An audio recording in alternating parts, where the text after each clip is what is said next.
Încă o dată mai tare. Când se termină oxigenul din pahar, se ridică apa în pahar.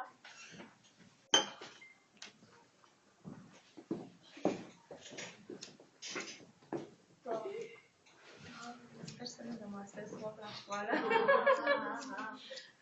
Hai, Alexandru. Poți? Nu, până. Te ajut? Nu merge.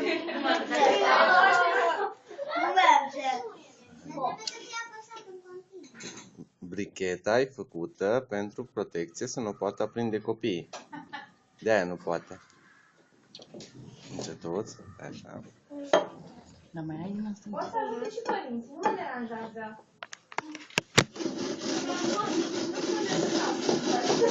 Imediat vă dau eu.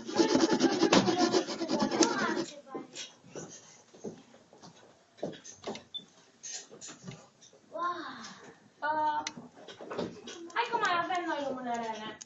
Nu merge asta, numai a fost un pic fitir E ok? numai. Dacă nu vă dau alta. Merge, merge. E ok. Bun.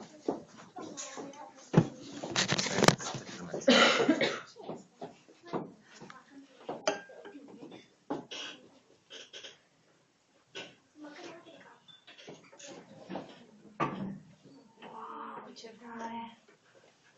Super.